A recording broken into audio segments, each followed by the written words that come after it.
What future is there for Mehdi Hasan in Zateo? Mehdi says that the news today is biased. He says he's going to cut through the propaganda to tell you the truth. That's all fine and good. The only problem is that to anyone like me who's been around, who has studied the history of media, bias and propaganda is nothing new. He's not the first to make the promise to remove it, and he won't be the last.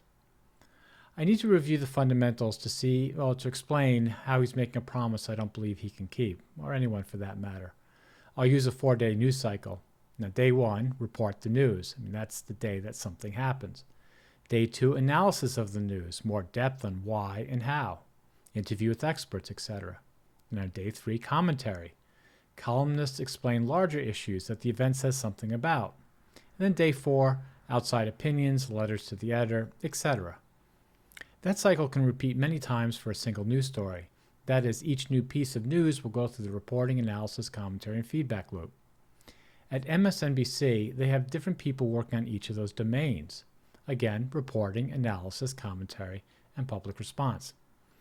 Mehdi Hasan is a hybrid reporter, analyst, commentator. But primarily, he's been a reporter. As a reporter, he talks to people like Mark Regev of Israel, who are essentially government spokespersons. And it's true, they are biased. All governments report events the way people in power want them reported. If a block from a construction site falls on someone's head, it would be reported that the government is investigating the work practices of the local builder. The government would not report that they had let a drunk builder get a government contract because he's married to a politician's niece. If a reporter disputes the story of a government agency, the government agency probably won't allow the reporter access again. That doesn't mean the government will throw out any reporter who challenges the government report. That is, if a White House press officer says 10 people were killed in a missile attack, a reporter can ask why other governments are reporting 20, if that's true. What he can't say is the White House is lying. He can't say the government is killing children, no matter how true it might be. And that's essentially what Mehdi Hasan did with Mark Regev of Israel. Don't get me wrong, I loved the interview, but Mehdi was breaking an informal rule. The rule is that you're not allowed to call a person a liar during an interview. You can call them a liar 7 ways to Sunday in your commentary piece, but not during the interview. That's a rule we all want to live under, right? Mehdi gets to ask whatever question he wants, and the interviewer can answer however he wants. The interviewer cannot attack the interviewee because the interviewee doesn't have the power to interview back. The interviewee can't say to Mehdi, "Let me ask you a question," because Mehdi would fire back, "Hey, I'm asking the questions here." So Mehdi sucker punched Mark Regev.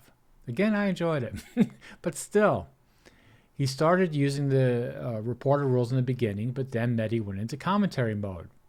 After that interview, when MSNBC would ask other people to be interviewed, especially from the Israeli government, they demurred because they worried they too would be sucker punched.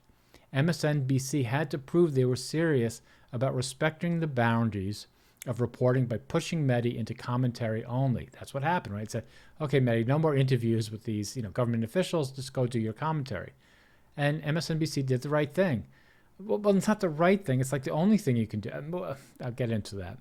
Anyway, Mehdi left. He started his own company, Zateo. But now he faces the same problem MSNBC faced. How can he report on government communications if no one will talk to him? And no one is talking to him because they're fearful that he will do a Mark Regev on them, that he will go from reporter mode into his commentary mode. And, they're just not going to do it. And he's very vocal about his leaning to the left. Anyway, what this means is that he now becomes an analyst and commentator only. And it's not his strongest talent. As a straight-up reporter and interviewer, Mehdi Hasan is one of the best. He is really top of the charts. Top of the charts, that way. And his passion is a superpower, but it's also his weakness.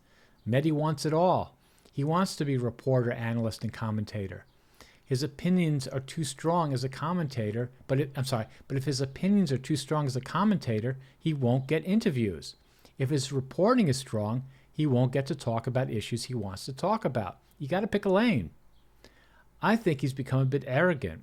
I don't believe he's a particularly talented analyst or commentator. Sorry, he's not.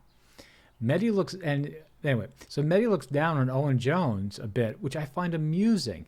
Naturally, Mehdi wants Owen Jones to be part of Zateo, but I don't see that working in the long term because Mehdi can't compete with Owen as a commentator. And Owen does not want to be a reporter. Owen has already decided what lane he wants to work in. So Mehdi needs to clean up his act. He needs to rid himself of his biases. He needs to do what he does best. Interview with passion, but don't step over those lines. And there's an irony here. He says his viewers need him to save them from propaganda and bias. How can he fix in others what he can't fix in himself? Thanks for watching.